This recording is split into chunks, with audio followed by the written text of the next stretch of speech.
Selamat siang, Bapak Ibu, sahabat GoFlow yang saya kasihi.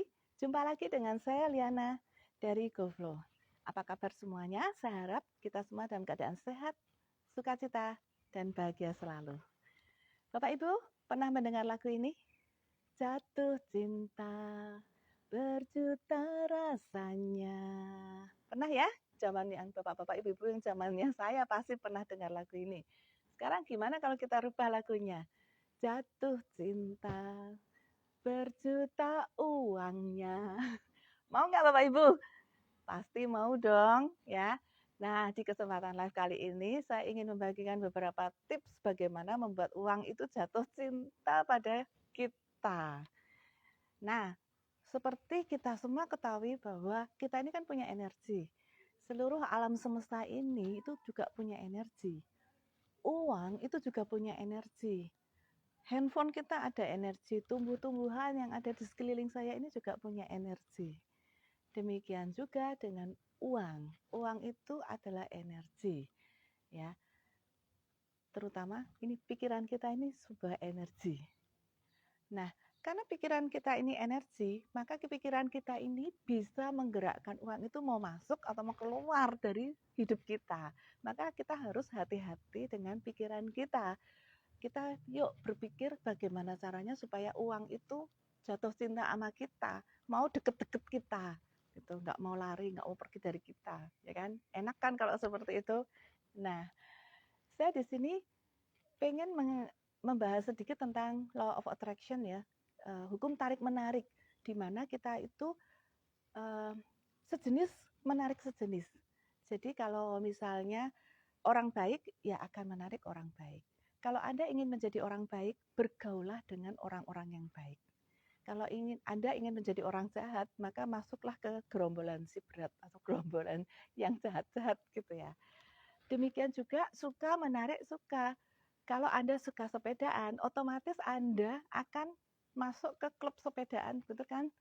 Kalau orang yang suka lari, mereka akan masuk ke klub lari. Itu kayak sebuah hukum alam yang udah kayak otomatis berjalan. Nggak mungkin orang yang suka sepedaan terus tiba-tiba dia menyelonong masuk ke grup orang lari. Itu udah beda. Jadi sejenis menarik sejenis. Karena hukum tarik menarik ini, yang sejenis menarik sejenis, itu membuat kita tuh harus hati-hati dengan pikiran kita. Karena pikiran kita ini bisa menarik hal yang sejenis. Nah, kalau kita berpikir negatif, maka kita akan menarik hal negatif itu ke dalam hidup kita. Ya. Contohnya ini saat ini kan kita mau bahas soal uang ya, money. Menarik sekali ya. Banyak orang itu mengatakan, saya tidak punya uang. Saya tidak punya uang. Ya aja enak kamu lahir dari keluarga kaya, saya orang dari keluarga miskin. Nah, ini nih membuat mental block kita. Jadi pikiran kita ini bisa kita gunakan, mau kita gunakan untuk menarik uang atau untuk mengusir uang dari hidup kita. Nah, contoh-contoh orang yang mengusir uang tidak sengaja ya, tanpa sadar atau di bawah sadar itu mengusir uang tuh yang seperti apa sih? Coba kita nanti habis ini kita refleksi ya, apakah kita yang tipe yang menarik atau kita tipe yang mengusir uang. Nah, tipe orang yang mengusir uang itu kayak gini. Aku ditakdirkan miskin. Ya sudah, terima aja nasib sebagai orang miskin. Ya. Ada lagi mental, saya dilahirkan jadi karyawan, saya nggak bisa jadi pengusaha. Setiap kali saya mau jadi pengusaha, saya mulai jualan, tapi saya gagal. Lalu Anda berhenti dan Anda berpikir, saya ditakdirkan hanya sebagai karyawan atau hanya sebagai pegawai, sehingga saya tidak bisa punya jiwa wirausaha.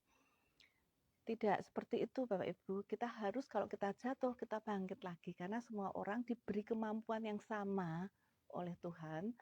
Jadi kita harus, tapi tinggal kita mengolahnya aja yang harus benar-benar supaya kita bisa menjadi apa yang kita inginkan. Ya, ada lagi pikiran-pikiran yang memblok kita tuh kadang-kadang kita berpikir, orang kaya itu jahat. Nah, ini loh mental block seperti ini belum apa-apa mengatakan orang kaya itu jahat. Padahal di luar sana banyak orang kaya yang baik hati. Banyak orang kaya yang suka berderma. Dan kan Anda tidak tahu apakah orang kaya yang berderma itu gembar-gembor juga enggak. Jadi jangan menjudge orang bahwa kalau orang kaya itu dia jahat, pasti dia korupsi, pasti dia lah. Anda sudah menjudge dengan buruk. Maka ya jangan harap uang itu mampir ke Anda karena uang tidak suka dengan orang-orang yang berprediksi jelek terhadap dirinya atau itu. Jadi ada lagi orang yang mengatakan uang itu tidak bisa membeli kebahagiaan. Nah, ada lagi yang mengatakan filosofi kita nih ya, mangan ramangan asal kumpul. Padahal kalau Anda kumpul perlu mangan, perlu makan. Nah, kalau perlu makan, Anda perlu beli makanannya itu pakai apa? Pakai uang kan? Jadi kalau biar bagaimanapun juga kita ini tidak bisa lepas dari apa namanya uang. Bukan saya mengatakan kita harus mata duitan, tapi kita tidak boleh munafik bahwa kita butuh uang. Dan sekarang caranya bagaimana membuat uang itu jatuh cinta pada kita. Sekarang kita pertama-tama harus mengetahui dulu ya sifat-sifat uang itu kayak apa.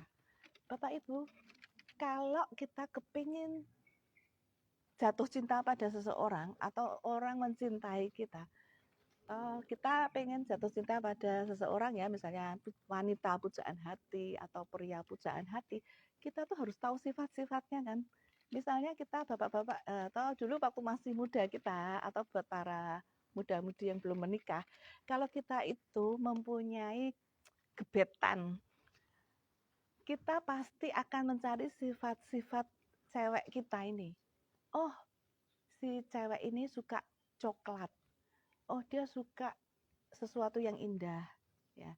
Maka Anda kan pasti kalau ngapelin bawa coklat, bawa bunga, atau bawa apa yang membuat cewek itu suka. Jadi kita harus mengetahui dulu apa sifat-sifat dari cewek tadi, ya kan? Nah, kalau Anda ingin membuat uang jatuh cinta pada Anda harus tahu dulu sifat-sifat uang. Nah, mungkin ada yang bingung ya, kok uang punya sifat ya? Ya tadi itu, uang mempunyai energi.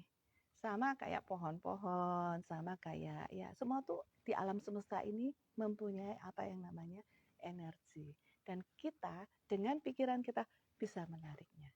Ketahui dulu sifat-sifat uang. Yang pertama, uang itu tidak suka dengan orang yang munafik. Tahu ya orang yang munafik itu yang kayak gimana? Orang yang bermuka dua. Mereka mengatakan, saya nggak butuh uang. Padahal dia nggak punya uang. Jadi tidak suka uang dengan orang yang munafik. Kalau Anda memang butuh uang, katakan, saya butuh uang. Sehingga kenapa Anda kalau mengatakan, saya butuh uang, otomatis akan merangsang hormon-hormon dalam tubuh Anda untuk semakin giat mencari uang. Dan uang akan senang karena dia dibutuhkan. Karena tadi ada energi, uang tuh tahu kalau dia tuh dibutuhkan. Soalnya di sini ada karyawan saya, Lucy. Lucy bilang, aku butuh uang. Uang tuh tahu kalau dia tuh dibutuhkan, maka dia akan datang. Tetapi kalau Lucy ini mengatakan bahwa saya tidak butuh uang. Lah saya sebagai bosnya, Lucy nggak butuh uang kok, ya udah nggak usah dikasih uang, dia sudah uangnya udah banyak. Demikian juga dengan uang. Kalau Anda bersikap munafik, saya tidak butuh uang, maka uang tidak akan mampir ke dalam hidup Anda. Itu yang pertama ya. Kalau butuh uang, dia bilang, hai uang, aku butuh uang saat ini. Aku mau cari uang.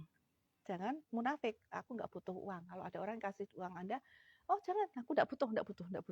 Nah itu kan sesuatu yang tidak disukai sifat uang itu karena dia tidak suka orang yang munafik. Butuh ya butuh, bilang aja, aku butuh uang. Ya, tegas gitu ya. Yang kedua, apa? Uang itu suka dengan orang yang menghargai dia. Menghargai gimana? Anda punya uang, berapapun uang yang Anda punya, itu akan sangat menyenangkan buat orang uang kalau dia itu dihargai. Contoh, pada saat Anda membayar, uang itu keluar dari dompet Anda, ya, bilanglah terima kasih, karena dia itu sudah menolong Anda. Demikian juga kalau uang itu masuk. Nah, ini paling gampang, itu kalau uang itu masuk ke dompet kita, kita bilangnya kan alhamdulillah, terima kasih. Kalau habis gajian kita terima kasih, uang masuk nih. Tapi begitu kita mau belanja atau apa, kita kedumel, ya kan? Kita keluarin uang kita dengan susah hati. Nah, itu uang tidak suka seperti itu karena dia suka yang dia itu dihargai. Bilang terima kasih karena uang ini sudah membantu Anda, ya. Uang sudah membantu Anda, bilang say thank you pada uang, baik itu uang itu keluar atau uang itu masuk. Terima kasihlah pada uang karena dia telah menolong Anda. Ya. Kemudian uang sifat ketiga itu apa? Uang itu suka disayang, dibaik-baikin gitu ya. Seperti pacar kita. Suka kalau disayang, kita sendiri juga suka ya disayang. Suka nggak Lucy disayang? Terus bukan berarti kita itu terus waktu kita cium-cium, kita bawa itu, enggak. Tapi dengan cara apa? Kita memperlakukan uang itu dengan sayang itu kita tidak menelantarkan uang. Menelantarkan itu bagaimana sih buliannya? Yang realnya aja. Realnya gini ya Bapak Ibu. Saya ditawari investasi. Buliannya kalau kamu investasi 100 juta, 1 tahun bunganya 50%, jadi 150 juta. Nah, karena sifat serakah saya akhirnya saya masukkan ke dalam investasi itu. 1 bulan kemudian ternyata orangnya pergi, raib, hilang entah kemana. Akhirnya saya rugi. Nah, itu uang merasa tidak dihargai ya, tidak dilindungi. Kalau kita bisa melindungi uang kita, kita akan menjauhkan, akan menjaga baik-baik uang ini seperti kita menjaga pacar kita, jangan sampai pergi ke tempat orang yang salah.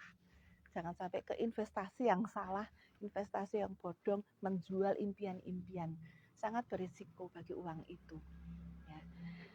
Uang yang sangat tadi yang kembali ke nomor 3 tadi ya, yang suka disayang-sayang gitu, maksud saya adalah uang jangan dihambur-hamburkan. Jadilah orang yang suka menabung.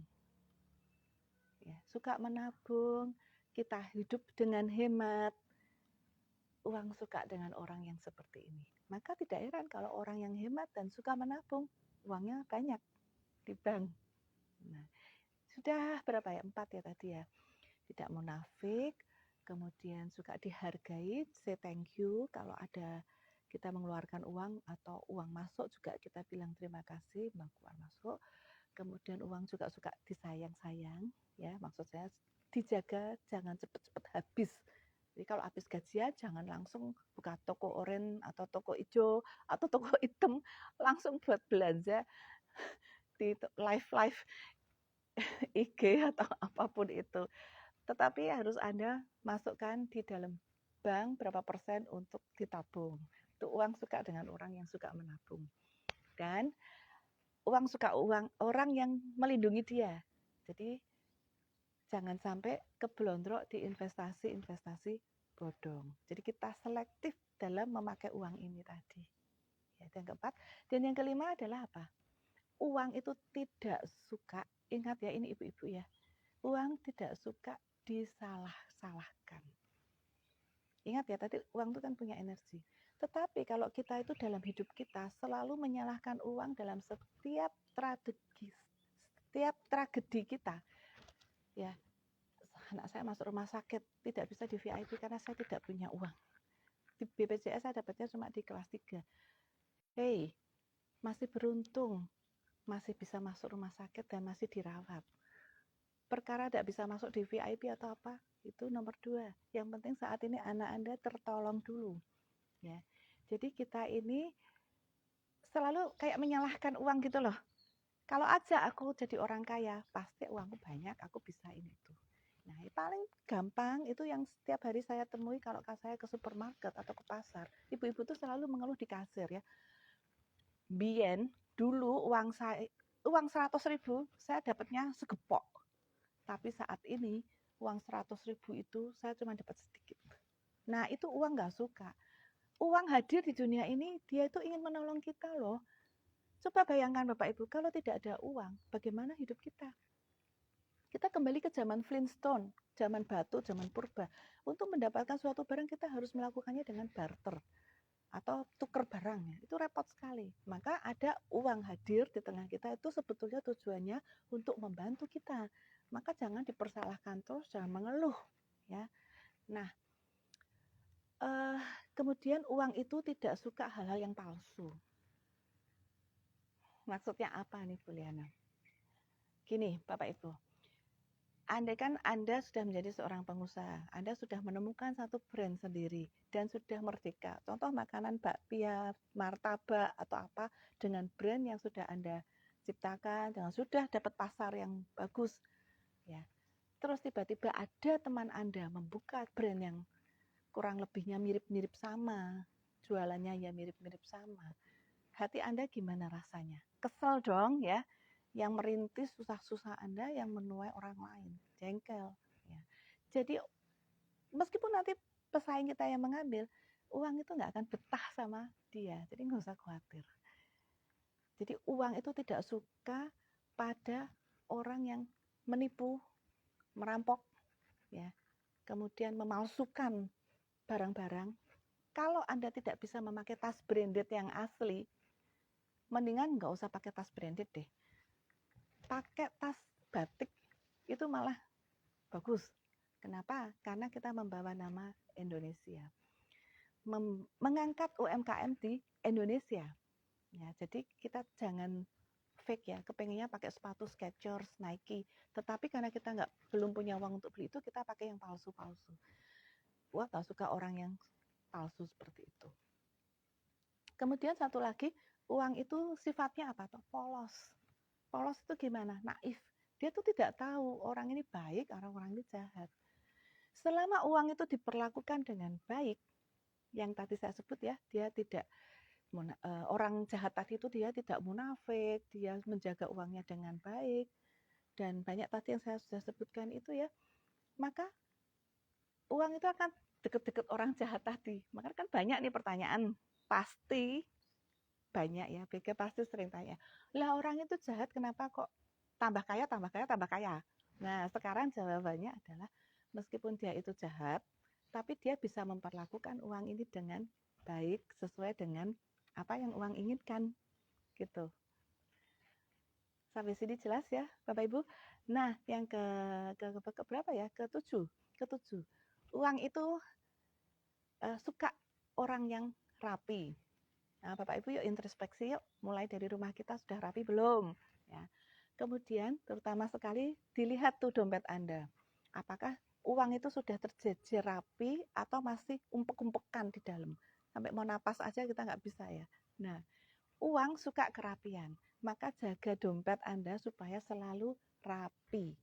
Rapinya tuh kita urutkan dari uang 1.000, 2.000, 5.000, 10.000, 150.000, 100.000.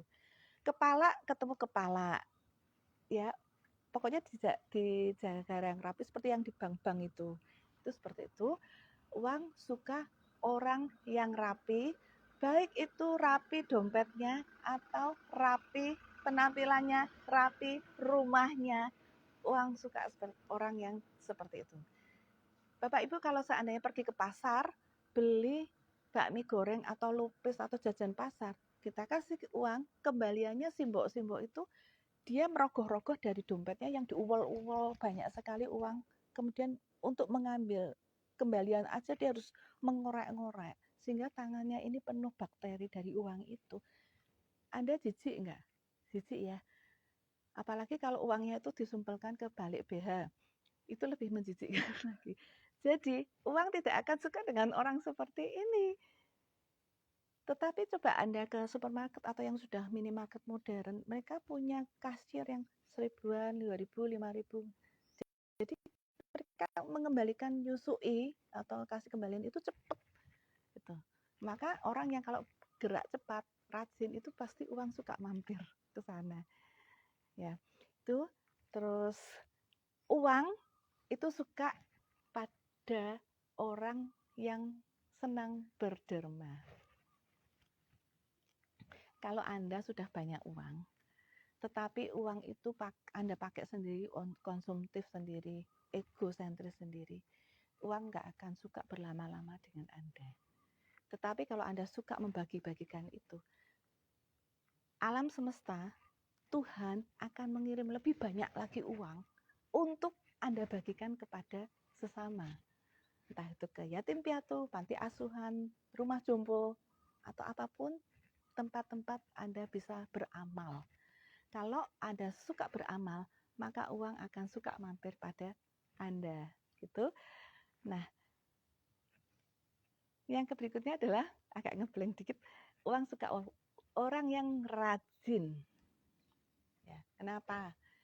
Ya, kalau dengan kita rajin, uang itu akan terkumpul, nempel ke kita. Jadi, please jadi orang yang rajin, on time kalau ketemuan. Kalau kerja masuk jam 8, dia jangan terlambat. Kenapa? Kalau Anda terlambat bisa aja dipotong gajinya. Ya, berarti kan itu Anda mengusir uang. Tuh. Kalau Anda on time malah datang sebelumnya, rajin, bersihin sampai bos Anda mengatakan, waduh si Bega ini rapi sekali, rajin sekali, saya naikkan dia gajinya. Itu uang akan dekat-dekat orang yang rajin. Dan terakhir, ya ini sebenarnya masih banyak lagi sih, cuman ini saya ambil inti-intinya saja. Uang itu suka dengan orang yang senantiasa bersyukur dan tersenyum. Uang tidak suka dengan orang yang bersungut-sungut atau selalu mengeluh, mengatakan tidak punya uang lah, mengatakan pusing lah, apalah. Itu uang tidak suka. Tetapi tidak punya uang, pasanglah muka yang ceria, pasanglah senyum gembira. Kenapa? Dengan Anda memasang muka yang gembira dan ceria, maka rezeki akan menempel pada Anda. Contoh kalau Mbak Lucy ini senyumnya gembira terus ya, pekerjaannya otomatis jadi baik. Saya akan ngomong, Mbak Lucy tolong ini kerjain ya, ini dia dapat. Terus dia memasak yang enak, mukanya, Bu ini saya masak ini, mau beli nggak? Saya akan membeli. Itu otomatis masukan. Dengan memasang muka yang gembira, wajah yang ceria, maka kita selalu bersyukur uang itu akan terus membanjiri kehidupan Anda. Lupakan muka merengut, bersungut-sungut, selalu berkeluh kesah, ngomong selalu nggak punya uang, nggak punya uang, nggak punya uang. Itu yang akan terjadi. Ingat tadi hukum pertama, ya, sejenis menarik sejenis. Kalau Anda selalu mengatakan aku tidak punya uang, tidak punya uang, tidak punya uang, ya beneran nanti yang terjadi adalah Anda tidak punya uang. Tetapi kalau Anda mengatakan aku punya uang, aku pasti bisa. Kalau aku kerja keras, pasti aku bisa. Dan orang suka orang yang seperti ini. Jadi saudaraku, sahabat-sahabatku, Bapak Ibu semua yang saya kasihi, itu adalah beberapa sifat uang yang wajib kita ketahui kalau kita ingin uang jatuh cinta pada kita.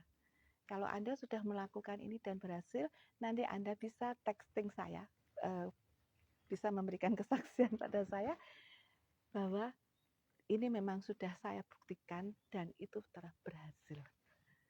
Baik, sekian dulu Bapak Ibu dari saya mengenai tips-tips bagaimana membuat uang jatuh cinta pada kita.